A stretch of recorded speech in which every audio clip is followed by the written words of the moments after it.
And so it was after 2015 that we started thinking about what will we do when we reunite this house with all that land.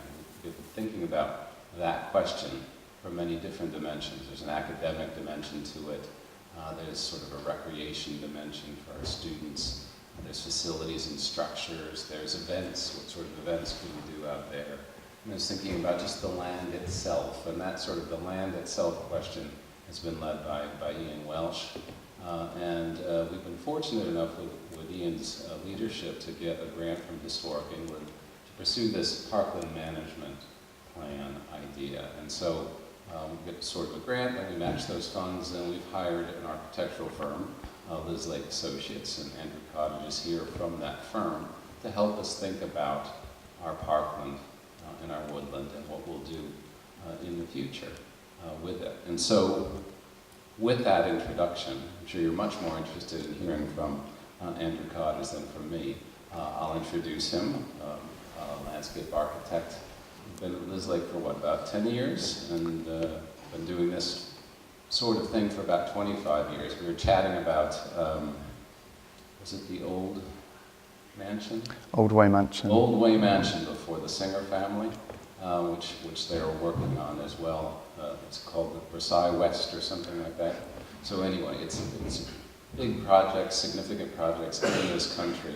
The sorts of things that Liz Lake does and that Andrew works on as well. And so we're very pleased and privileged to have him and his firm working with us. And so tonight he's going to talk about breathing life back into Harlaxton's landscape, a management plan for the Parkland and Gardens. So please help me welcome Andrew Cottage.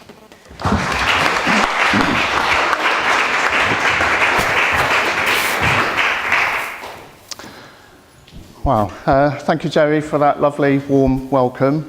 And what a remarkable room we're in tonight, within a sensational building, all set within an intriguing landscape.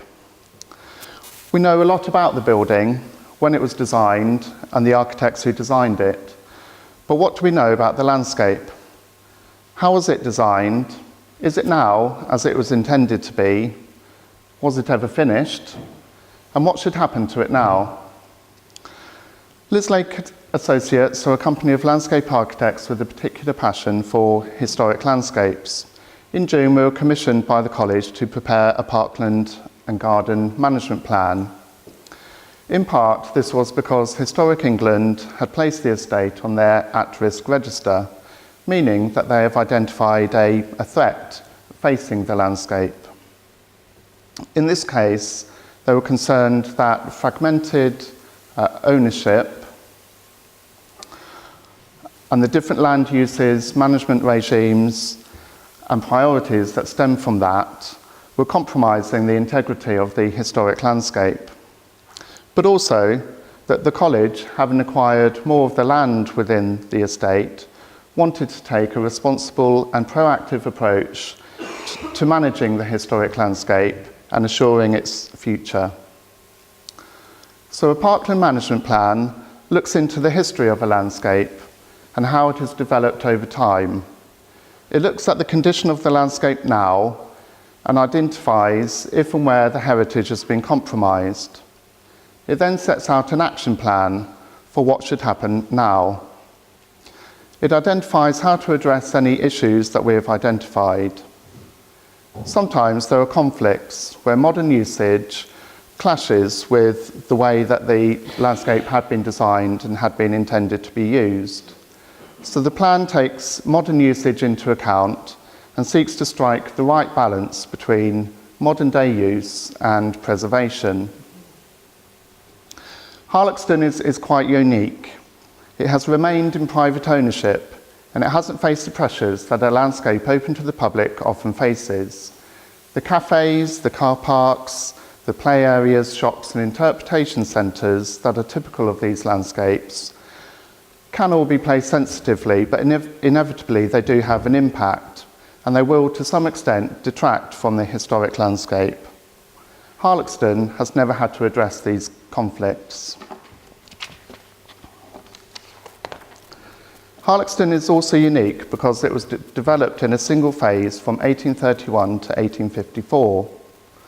Most other English landscapes develop over time and are changed according to current taste and fashion.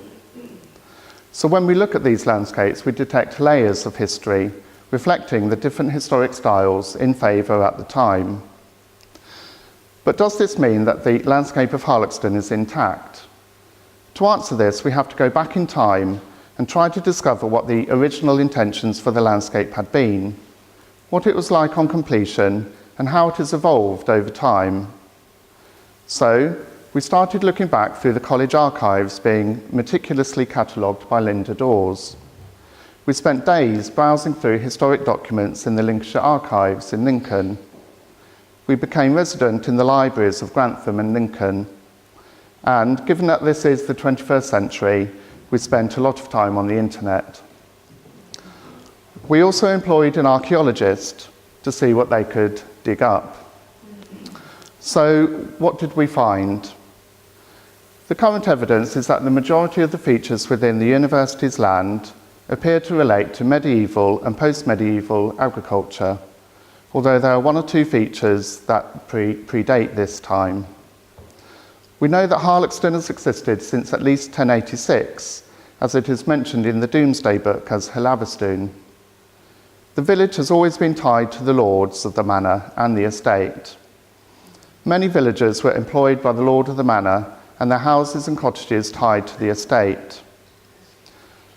Careful research has uncovered that the fields around Harlaxton, those that we have all arrived through this evening, were farmed in medieval times using a system known as strip farming, creating a characteristic ridge and furrow pattern. So this plan shows the ridge and furrow. These lines indicate the direction of the farming.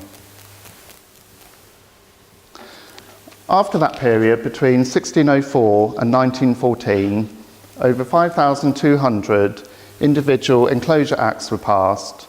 These were a series of acts of parliament that empowered the enclosure of open fields and common land in England and Wales, typically by the lord of the manor. This enabled the lord to charge rent for the enclosed fields and were a means for them making more money. The Harlaxton Enclosure Award was awarded in 1795, and the Lincolnshire Archive holds a map dating from 1796, which shows how the fields around the estate were divided up into lots of smaller fields, which were then enclosed with fields, hedgerows and trees.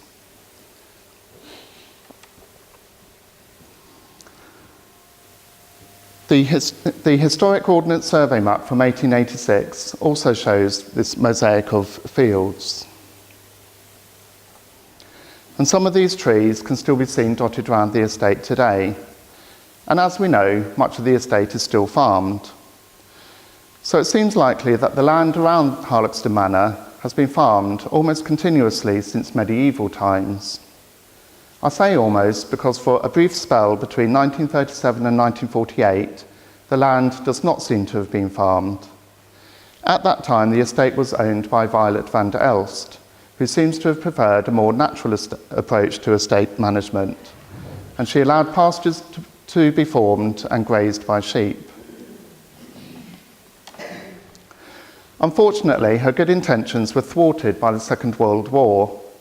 The Air Force once again moved into Harlaxton, and van der Elst moved out to her London address. At this time, government-backed agricultural committees were reformed and tasked with increasing agricultural production in each county. They were given powers over farmers and landowners, and they used this to serve orders requiring work to be done. They even had power to take possession of the land. And this seems to have been the case at Harlaxton, because the Kesteven Agricultural Committee commandeered some 300 acres of the estate, changing it back to arable use, using it to produce potatoes and barley.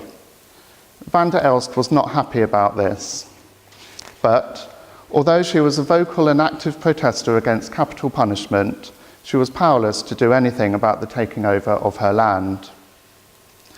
But we've leapt forward a bit. Was the estate meant to be farmed once the house had been built, Or was there another plan to create a more designed landscape? We know that the manor and estate were designed and built by one Gregory Gregory, an only child to Olivia Preston and William Gregory Williams. He inherited estates from his father and uncle, including property in Nottingham, Lenton and Radford, as well as holdings in various canal and railway companies.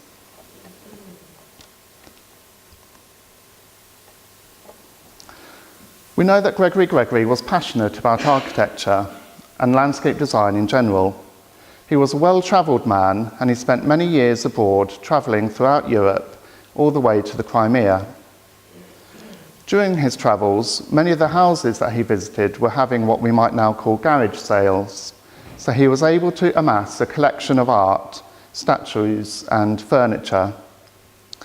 In fact, such was his habit of collecting and hoarding that in 1840 he is described as possessing an ample stock of vases, statues and other sculptural ornaments, and of rich gates and other ironwork collected by him on all parts of the continent, soon after the Peace of 1815, when years of war between the United Kingdom and France ended with Napoleon's defeat to the Duke of Wellington at the Battle of Waterloo.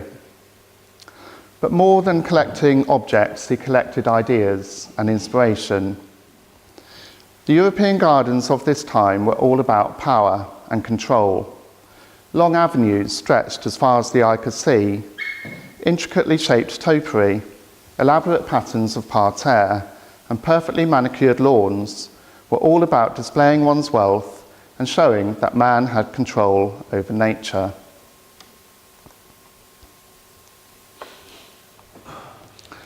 Perhaps his passion for design was in his genes. One of his distant relatives was Prince Charles Joseph de Ligne. The prince was a great garden lover who designed many European gardens, and one of his greatest passions was his own garden at Bellevue.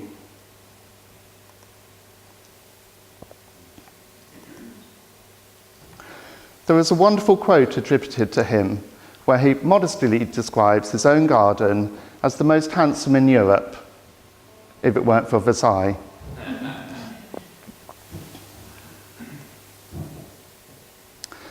Gregory was also a keen plantsman. We know that he was a member of the Royal Horticultural Society.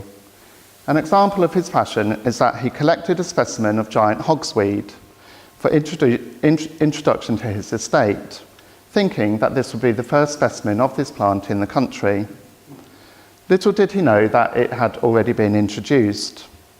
And even more unfortunately, we now consider this plant to be an undesirable weed due to the health hazard that it presents. So, here was a man who was interested in architecture and landscape. He had the means to implement his ideas. He was a single man who didn't seem to be overly bothered about society. He didn't like sport or hunting, so he had no distractions and he could be single-minded about pursuing his vision.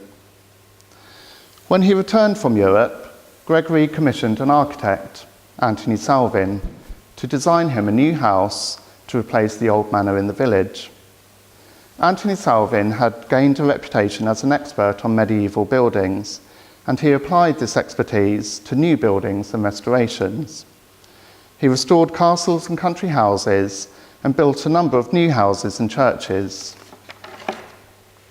Amongst his work is Mamhead Park in Devon, Scotney Castle in Kent, and Morby Hall in Yorkshire. He even worked on royal properties such as the Tower of London and Windsor Castle, and such was his profile that he even entered a competition to design the Houses of Parliament, although he wasn't successful. But Gregory wasn't to be one of those clients who lets his designers have a free rein. No, Gregory was involved in every detail, drawing from his passion for Jacobean architecture and his inspiration from his grand tour and the houses and landscapes of Europe. Rather than build the new manor in the same low-lying location as the old manor, Gregory chose to locate his house on a very prominent some would say provocative, elevated position high up on the hill. So why provocative? It is said that Gregory wanted to outdo the Duke of Rutland, who owned nearby Belvoir and Bottisford Church. Gregory's new house was built in a provocative location in direct view of both of these buildings. Harlaxton Manor is said to have one more room than Belvoir Castle, to show the Duke of Rutland who is boss. It is interesting to note that Belvoir Castle was being rebuilt at the same time as Harlaxton was being designed. Gregory must have realised that there was an opportunity here to outshine his neighbour. At this time, landscape design was undergoing something of a revolution in England. In contrast to the contrived power landscapes of Europe, a new style had been born. Capability Brown had created the English landscape style. This celebrated an idealised form of the natural. Parterre were replaced with pastures, avenues with clumps of trees, and formal canals with organically shaped lakes. Brown was succeeded by Humphrey Repton, who created a more gardenesque style by blending Brown's natural landscapes with more formal gardens closer to the house. And we know that Gregory was an admirer of this landscape style. We know that Gregory visited many houses and estates in England to gain inspiration for his own house. One of these was Burley House in Stamford, which had been finished in 1587. Gregory must have really admired this house and estate. The house was very much to his liking. He must have liked the landscape as well. It had grazed pastures falling away from the house, formal gateways, and long avenues leading up to it from the gateways. It has an informal lake crossed by a classical bridge. It even has a circular entrance courtyard enclosed with walls and balustrades. Sound familiar? So what do we know about the landscape design process? Very few plans remain, and we have uncovered very little new material. Perhaps this is telling in itself. Perhaps the lack of documentation and drawings demonstrates that the ideas for the landscape were locked inside Gregory's head, and that his intention was for the landscape works to be carried out under his direction. It is said that the gardens are designed as a tour around Europe, with Italian influence very much in evidence with the formality of the layout and the use of formal architectural devices such as steps, terraces and gazebos. The English landscape style is also much in evidence with circuitous routes through pleasure grounds and the organically shaped lake. We do know that John Claudius Loudon visited the building works in 1840, and he wrote a very comprehensive account of his visit and what he saw. There is mention of a clay model, so perhaps the grounds weren't drawn, perhaps they were designed in 3D, which is very modern indeed. In fact, this is the perfect way to design a landscape which has to deal with such a dramatic change in level, being as it is built into the side of a hill. The grass terraces behind the house and facing the lily pond are quite complex, so perhaps this intricate earth modelling was fashioned in clay first. The architectural elements of the garden were designed by the architects and built by the builders of the house, using the same stone and style of design. This created the structure and formed the outdoor rooms that we see today. Gregory clearly had a firm vision for what he wanted to achieve, but did he have the technical knowledge to be able to see them through? Would he have had help, and if so, from whom? Was anyone available who he could bounce his ideas off? There is no named landscape designer associated with Harlaxton. We haven't unearthed any long-lost landscape plans, so we have to speculate and ask ourselves who might have been available to advise. Anthony Salvin, the house architect, had an auntie who had a stepson called William Andrews Nesfield, and Nesfield was a landscape designer. Furthermore, Nesfield's younger sister married Salvin. So here we have a close link between the main architect and a landscape designer. Nesfield and Salvin shared an office in early 1826, and the two families lived in each other's pockets. In fact, a key factor in Nesfield's rise was his close relationship with his brother-in-law. Anthony Salvin's Jacobean designs were designed to overlook symmetrical mosaics of the type designed by Nesfield. So who was William Andrews Nesfield? Nesfield was an influential landscape designer, but quite overlooked. He helped to initiate the evolution of the landscape gardener to landscape architect. He redirected Victorian thought and design by instigating fresh ways of articulating old ideas. He led his generation in the revival of formal gardens during a great period of modernisation, and he worked in tandem as an equal with the great country architects of his generation. He spent some years in the army fighting under the Duke of Wellington in Spain and at Waterloo. After leaving the army, he became an accomplished watercolour painter, specialising in waterfalls. He was good enough to have been praised by John Ruskin. Salvin encouraged Nesfield to change from being an artist to begin work as a landscape architect. His military training enabled him to design the water features which were so effective in many of his gardens. He gained his first commission in 1836, at which point Harlaxton was under construction. He drew inspiration from pre-18th century English garden styles. And as well as fountains, he was particularly good at designing terraces and parterre. So he certainly had the right technical skills to be involved at Harlaxton. But what about his taste in design? Was this in keeping with Gregory's? Nesfield's style was rooted in the picturesque. He loved terraced parterres based on 17th century French originals, which he laid out in meticulous scrolls and arabesques of box against a ground of coloured gravels, with statues and topiary providing vertical accents. So his style was very much in keeping with Gregory's taste. We also know that Nesfield designed the pleasure grounds at nearby Stoke Rochford Hall, whose architect, William Byrne, also played a significant role in designing Harlaxton. So we know he was active in the area, and he enjoyed a good relationship with two of Harlaxton's architects. So are there any similarities between Nesfield's work and what we have at Harlaxton? Let's have a look at some of Nesfield's work. He designed the gardens at Whitley Court in Oxfordshire, with an impressive fountain as the centrepiece. And do remember that name, Whitley Court. He refashioned Castle Howard, Southlake, in the 1850s.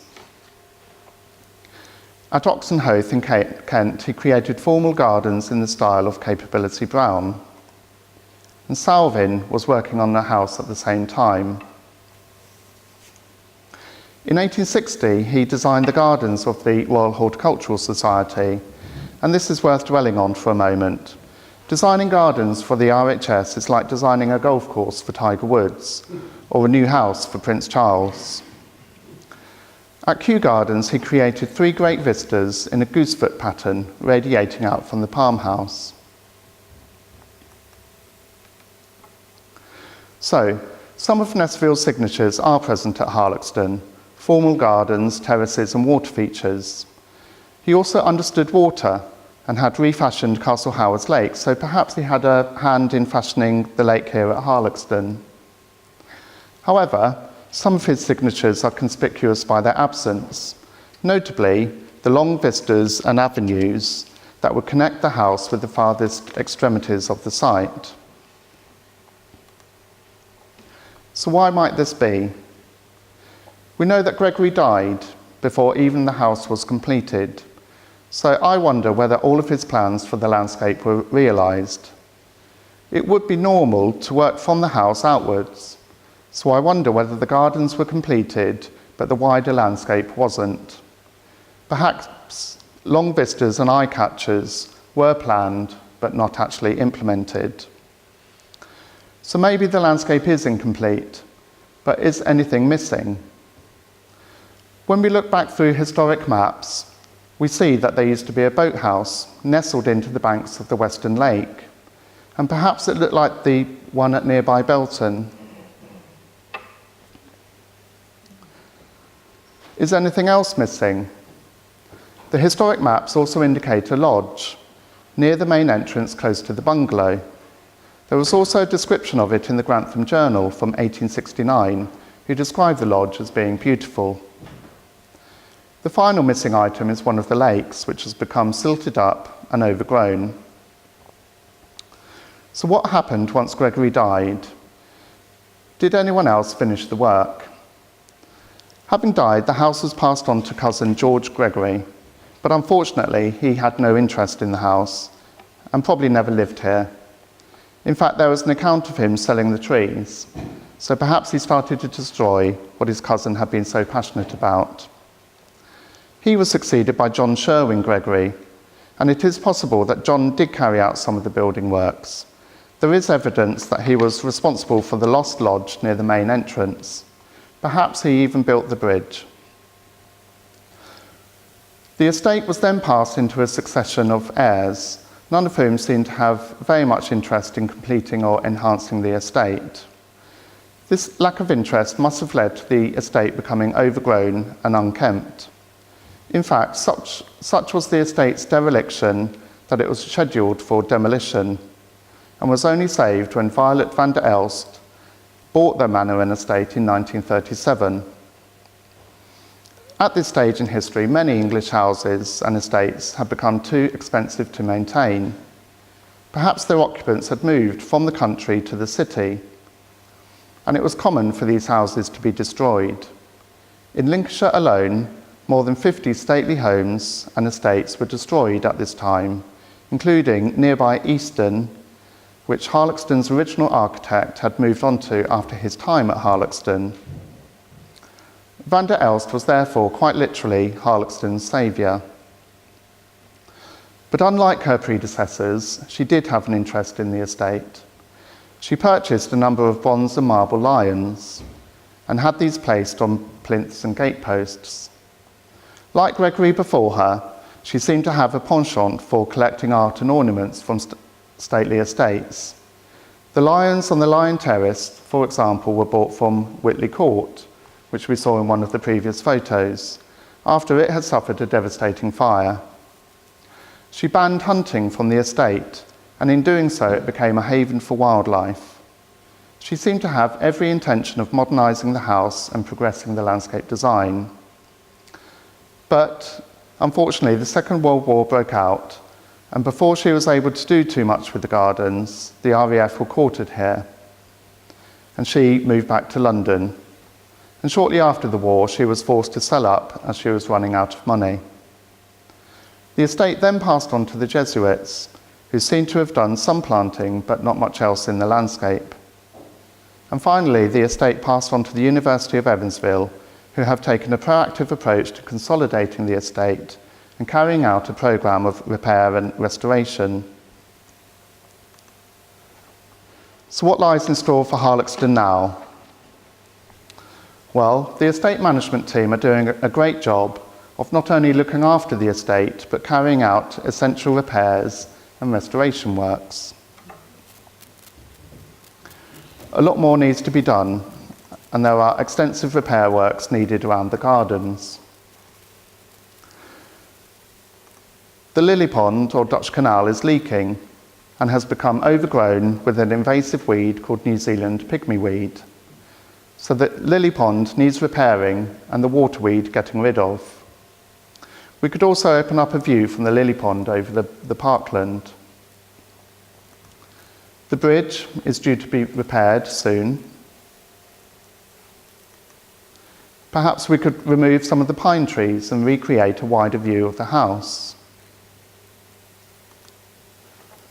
The main drive past the gatehouse is lined on either side with dry stone ha-ha walls. These are crumbling away and are in need of repair.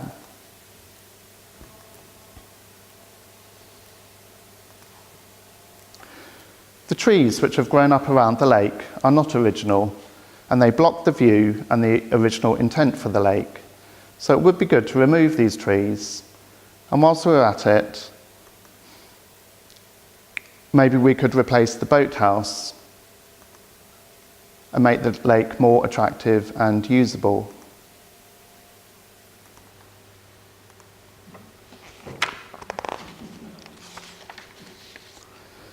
Perhaps we could restore the woodland pleasure gardens and the pond within them, which was one of Gregory's favourite spots. But the most interesting bits for me are the fields and the kitchen garden. What should we do with those? Should the fields be converted to wildflower meadows?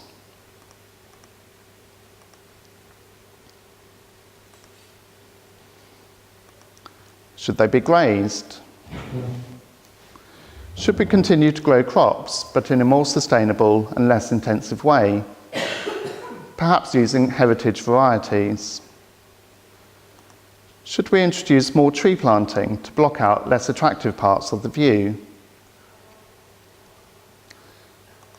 The kitchen garden used to be a hive of productive activity.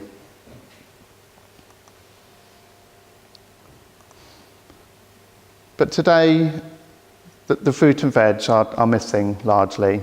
So perhaps we could introduce more fruit and veg production. Perhaps we could replace some of the greenhouses. Perhaps we could even introduce a pickery.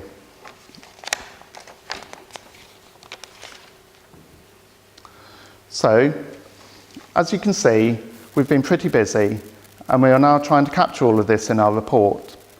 Harlaxton's past is interesting, and the landscape has played an important part in the life of the village and the manor. Our hope is that we can breathe new life into the landscape and return it to the appearance and uses that it was meant to have. Thank you for listening. Are there any questions?